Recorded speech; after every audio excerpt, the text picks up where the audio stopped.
I'd rate myself a solid 2. I feel like I could look better. You know, I'm pretty confident with it. Yeah, I'd lose some weight probably, but I'm not super duper bothered about it. To some people, I may be a 3, you know. 5 years ago, an obsession with obtaining the perfect body was perceived as being almost synonymous with the female gender.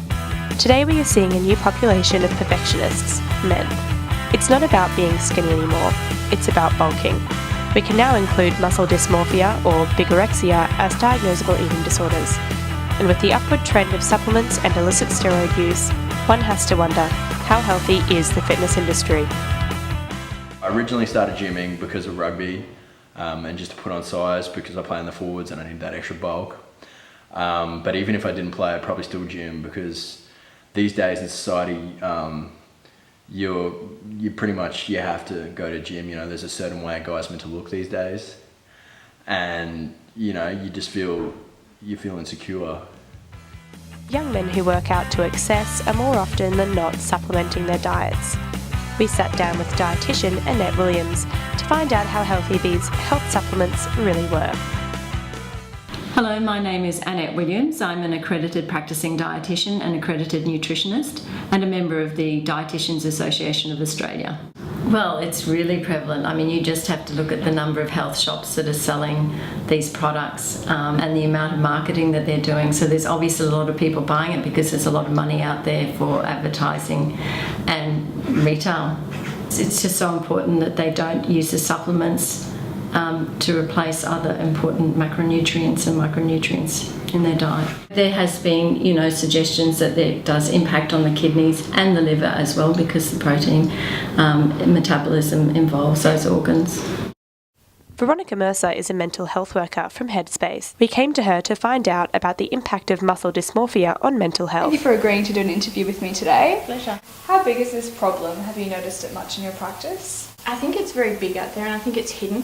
What we're actually seeing here is a lot of the anxiety and stress, which are a part of this disorder and part of low self-esteem. What are the main causes or behaviours leading to low self-esteem in young males? A lot of the practitioners find is that once we get into the sessions with the young people, more things are coming out, and it's coming out that body dissatisfaction. I hate the fact that that I'm not big, especially for guys, or I hate the fact that I'm short, or I hate the fact that I'm tall and skinny. That's very common, extremely common here. Cody North is a professional fitness model and recently competed in the WBFF competition. As a fitness insider, we asked her for her perspective on the industry.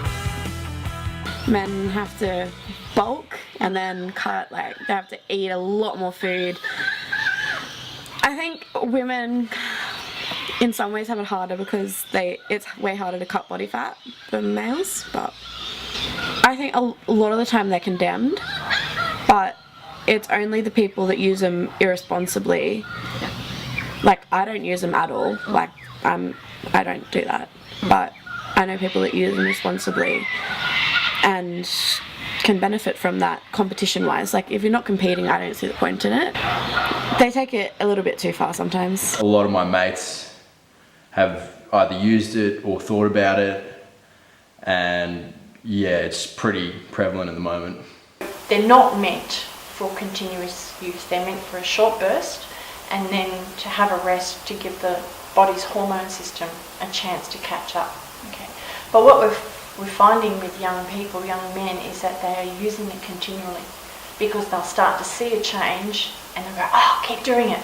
Get more of a change, keep doing it and keep doing it.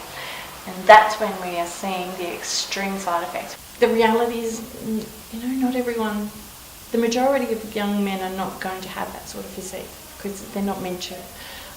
But the pressure is there. The pressure is coming from society, it's coming from peers, it's coming from families. It's widespread, but it's certainly a cultural thing. And again, it's that culture that's coming through social media. There's like an image of guys now that's just not attainable naturally.